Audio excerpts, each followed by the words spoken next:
Last video में हमने ये आपके साथ शेयर किया था कि IELTS का डिटेल्ड फॉर्मेट क्या है, स्ट्रक्चर क्या है। लेकिन ये वीडियो उससे भी ज़्यादा इम्पॉर्टेंट है क्योंकि मैंने यहाँ लिखा है असेसमेंट क्राइटेरिया फॉर राइटिंग। आपका राइटिंग कैसे असेस होता है, कैसे इवेल्युएट होता है, आपको बैंड कैसे दिए जाते हैं राइटिंग में, तो इसके रिगार्डिंग मैंने ये वीडियो बनाया है। अब ये क्वेश्चन होता है कि क्यों लिसनिंग और रीडिंग और स्पीकिंग पे नहीं, डायरेक्टली राइटिंग पे?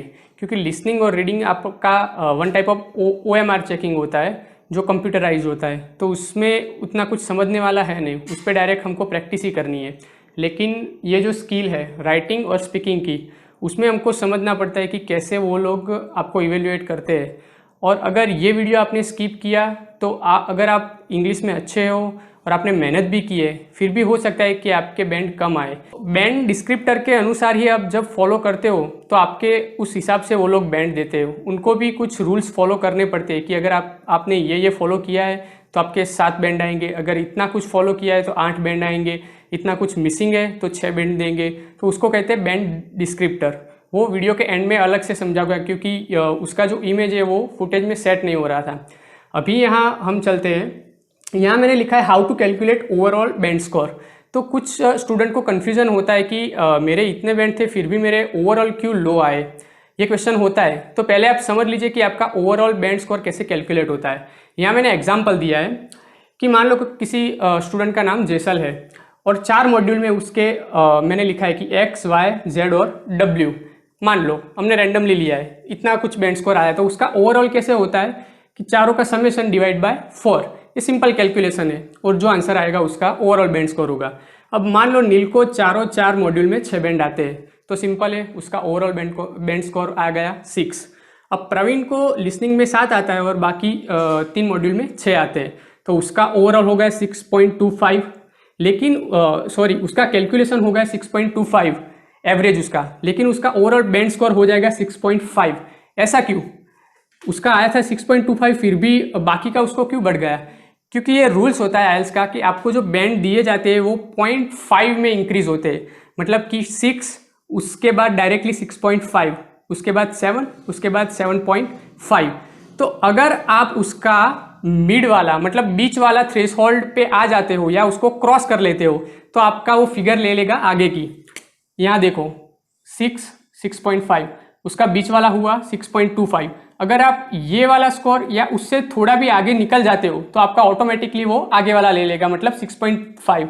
अब मान लो कोई ऐसा स्टूडेंट है जिसका एवरेज निकलता है 6.24, मतलब कि जो बीच वाला है पोर्शन उससे 0.01 भी कम है, लेकिन उसका बैंड स्कोर आएगा 6। तो ये बहुत समझने वाली चीज़ है। अब मान लो संजय कोई स्टूडेंट है जिसका लिसनिंग में आता है 8, रीडिंग में आता है 7 और बाकी 2 मॉड्यूल में आता है 6, तो उसका एवरेज निकलता है 6.75। अगेन उसने मिड क्रॉस कर लिया है, 7.5 पे आ गया है वो पॉइंट, तो उसका ओवरऑल निकल जाएगा 7 पे। तो ये कुछ ऐसा कैलकुलेशन होता है for overall band score. Friend, ये 4 क्राइटेरिया है जिसके बेसिस पे आपको राइटिंग में इवेल्युएट किया जाता है। तो फर्स्ट क्राइटेरिया है टास्क अचीवमेंट और टास्क रिस्पॉन्स। टास्क अचीवमेंट होता है टास्क 1 के लिए, टास्क रिस्पॉन्स होता है टास्क 2 के लिए। दूसरा है कोहेरेंस एंड कोहेजन, ये हम डिटेल में भी समझेंगे ये क्या होता है। तीसरा होता है range and accuracy of grammar. चौथा होता है लेक्सिकल रिसोर्स, जिसे हम कहते हैं वोकेबलरी। अब इन चारों की चारों चीज़ में आपको 9 में से बैंड दिए जाते हैं, मतलब 9 out of something, 9 out of something, 9 out of something. यहाँ मैंने एग्जाम्पल दिया है कि अगर मान लो टास्क अचीवमेंट में आपके 9 में से 7 आते हैं, इसमें 6 आते हैं, 7, 6, तो इसका एवरेज निकलता है 6.5, तो आपका राइटिंग में बैंड आता है 6.5।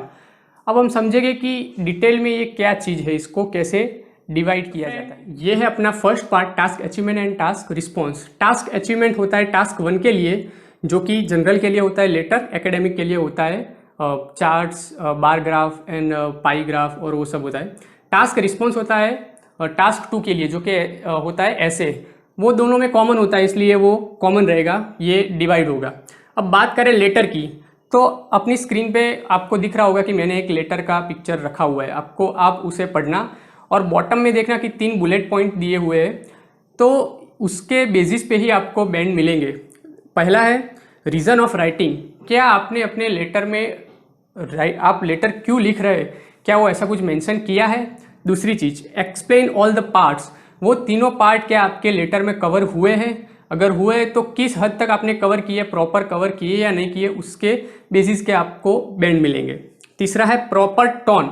टोन से क्या मीनिंग रखना है कि आप अपने ऊपरी अधिकारी या अपने प्रिंसिपल को लेटर लिख रहे हैं तो क्या उसमें वो वर्ड्स मेंशन हुए जो कि होने चाहिए। फॉर एग्जांपल रिस्पेक्टेड, तो आप अपने प्रिंसिपल को रिस्पेक्ट दे रहे हो तो वो आपको लिखना पड़ेगा।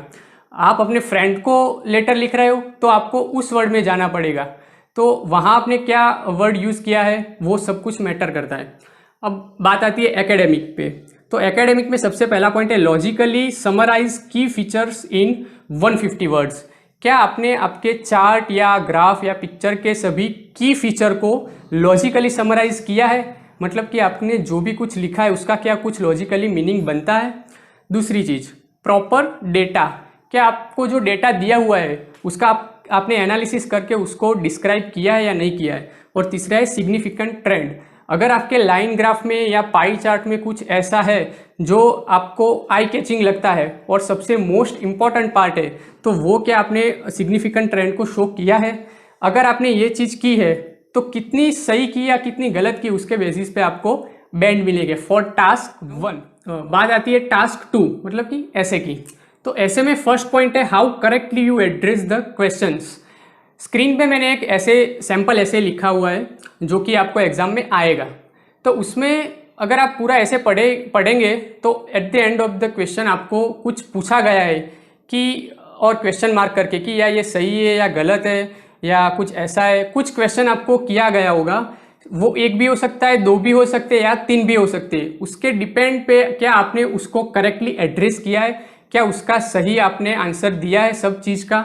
दूसरी बात आती है क्लियर ओपिनियन, पूरे ऐसे जो आपका पूरा ऐसे है उसमें आपने अपना ओपिनियन कैसा रखा है। क्या आप पूरे ऐसे में कंफ्यूज थे कि नहीं ऐसा होना चाहिए और ऐसा भी होना चाहिए, मुझे लगता है दोनों होने चाहिए, तो आपको बैंड नहीं मिलेगा। आपको क्लियर ओपिनियन देना पड़ेगा कि आपके ओपिनियन में क्या सही है, तो आपको एट द एंड आपको ओपिनियन देना पड़ेगा। तो कितना एक्यूरेटली आप अपना ओपिनियन देते हो, कितना एक्यूरेटली आप उसको कवर करते हो, उसके बेसिस पे आपको बैंड मिलेंगे। और मेक श्योर कि ये ऑन फर्स्ट पार्ट है अपना task achievement and task response. अभी बाकी जो तीन चीज़ है वो मैं आपको समझाऊंगा और उस सब का मिला के एवरेज निकाल के आपको बैंड दिए जाते। This is the second part of our criteria description, जिसमें लिखा है कोहेरेंस एंड कोहेजन। हिंदी में मीनिंग होता है अनुकूल होना, कोहेजन का होता है एकजुट होना। गुजराती में कहिए तो सुसंगत અને संयोग। अब कोहेरेंस में क्या होता है, लॉजिकल सीक्वेंस ऑफ ऐसे, क्या आपका ऐसे एक लॉजिकल सीक्वेंस में है या नहीं है। लॉजिकल सीक्वेंस से क्या मीनिंग है, मैंने एक पिक रखा है, आप देखिए ध्यान से। तो अगर किसी भी ऐसे आप कोई भी ऐसे लिख रहे हो तो उसमें पहले इंट्रोडक्शन आता है, फिर उसका बॉडी पार्ट आता है और फिर कंक्लूजन आता है। तो आपने वो फॉर्मेट मेंटेन किया या नहीं किया है। दूसरा है structural way of writing. Structural way से क्या मीनिंग है कि एक प्रॉपर स्ट्रक्चर में होना चाहिए आपका ऐसे। आप किसी के सामने अपना कोई ओपिनियन रख रहे हो तो उसके काउंटर पार्ट भी कुछ होते हैं तो आपको वो भी मेंशन करना पड़ता है। ऐसे ऑलवेज एक साइड नहीं होता है, उसका बेनिफिट उसका एडवांटेज दोनों लिखने पड़ते हैं। तो वो आपका होता है स्ट्रक्चरल वे। अब बात आती है कोहेजन। कोहेजन क्या होता है, लॉजिकल सीक्वेंस इन पैराग्राफ। तो ये तो बात थी ऐसे की, लेकिन ये बात है इंडिविजुअल पैराग्राफ की। इससे मीनिंग था कि आपका ऐसे एक पूरी साइकिल बनाना चाहिए, किसी बात पे एक पूरी चीज़ रखना चाहिए। और यहाँ कोहेजन में आता है कि आपका जो पैराग्राफ होता है उसमें भी एक साइकिल होनी चाहिए, उसका कुछ मीनिंग निकलना चाहिए। तो यह है लॉजिकल सीक्वेंस इन पैराग्राफ। जब आप कोई भी पैराग्राफ रखते हो उसमें भी कोई सीक्वेंस मेंटेन होनी चाहिए। आप पहले पैराग्राफ में एडवांटेज बताते हो, फिर उसी पैराग्राफ में डिसएडवांटेज बताते हो, फिर तीसरा सेंटेंस आता है कि नहीं ये भी एडवांटेज था लेकिन मैं कहना भूल गया था, फिर बात कहते हो कि हाँ एक दूसरा डिसएडवांटेज भी है। तो वो एक कहते अच्छी इंप्रेशन नहीं होती है पढ़ने के लिए। जो अगर कोई रीडर पढ़ रहा है तो उसको एक स्मूथनेस होनी चाहिए आपके राइटिंग में। दूसरा पार्ट आता है how well you connect your idea in paragraphs. Inter connection होना चाहिए आपके आइडियाज़ के बीच में। एक पैराग्राफ में आप एक आइडिया लाते हो कहीं और से, दूसरा कहीं और से लाते हो, जिसके बीच में कोई कनेक्शन ही नहीं है, तो वो आपके बैंड स्कोर ड्रास्टिकली कम कर देगा। अगर नटशेल में देखें, ओवरऑल में देखें, तो ये कहना चाहते हैं कि ability to organise your idea by linking words and how smooth your writing is. ये दोनों चीज़ पे आपको डिपेंड करता है कि आपके कोहेरेंस एंड कोहेजन में कैसे मार्क मिलेंगे। थर्ड क्राइटेरिया जिसका नेम है range and accuracy of grammar. यहाँ दो वर्ड है, ध्यान से देखिए, एक है रेंज और एक है एक्यूरेसी। एक है रेंज और एक है एक्यूरेसी। रेंज क्या होती है? रेंज, ये सब रेंज है कि आपने इसमें से क्या क्या यूज किया है, और एक्यूरेसी होती है कि सब कुछ यूज किया है लेकिन उसकी एक्यूरेसी कितनी है। पहला चीज है टेंस एंड इट्स कॉम्बिनेशन। सबसे बेसिक या जिसको हम बेस कहे किसी भी लैंग्वेज का, तो वो होता है टेंस। आपने टेंस कितना सही से लिखे, आपका टेंस में कितनी मास्टरी है, आप जो बोलना चाहते हो वह क्या सही टेंस में लिखा है या नहीं लिखा है, तो वो ये सब इसमें मेंशन होता है कि टेंस एंड इट्स कॉम्बिनेशन। अब यही चीज है कि कॉम्बिनेशन क्या, कॉम्बिनेशन कब होता है? जब आप 3, 4, 5 टेंस अलग अलग तरह से लिखे और बिल्कुल सही लिखे, तो आप दोनों कवर कर लिया। आपने रेंज भी उसकी दिखाई और उसकी एक्यूरेसी भी दिखाई। आप लेकिन 12 के 12 टेंस यूज कर रहे हो और मतलब उसमें से 6 रॉन्ग है, तो इसकी एक्यूरेसी नहीं है। रेंज तो है लेकिन एक्यूरेसी नहीं है। तो बेटर है कि आपको जो पता है वही लिखे और सही लिखे। दूसरा है variation in sentence type, simple, compound and complex. सब आगे कवर करेंगे कि क्या होता है, कैसे लिखने का होता है, लेकिन ये बेसिक है। तीसरा है active voice and passive voice. Passive voice का बहुत ही इंपॉर्टेंस है आइल्स में, सो वो डीप में हम पढ़ेंगे। चौथा है मॉडल ऑक्सिलरी। पांचवा है कंडीशनल सेंटेंस, जो इफ, वेदर, नॉनदलेस, ये सब होते हैं, वो कंडीशनल सेंटेंस होते हैं। और लास्ट है punctuation. Punctuation play also important role in IELTS. अगर आपका कॉमा, आपका फुल स्टॉप, क्वेश्चन मार्क होता है, वो सही नहीं है तो पूरा मीनिंग चेंज होता है। तो मेक श्योर कि आप पंक्चुएशन प्रॉपर से करें। सो फ्रेंड, ये है fourth and last criteria for assessment, lexical resource, जिसे हम कहते हैं वोकैब। हिंदी में कहते हैं शब्दकोश और गुजराती में शब्द भंडोल। फर्स्ट पॉइंट है how many unique vocab you use. आप कितने नए नए वोकैब यूज कर रहे हैं आपके राइटिंग में, वो भी मैटर करता है। और मैंने स्टार मार्क करके लिखा है प्रॉपरली। प्रॉपरली का मीनिंग ये है कि आप कोई भी नया वर्ड किसी भी सेंटेंस में यूं ही सेट नहीं कर सकते। एग्जाम्पल है कि पेपर, तो हिंदी में क्या कहते हैं, पेपर फाड़ना, तो या पेपर चीरना। वही इंग्लिश में उसके लिए प्रॉपर वर्ड है टीयर या कट।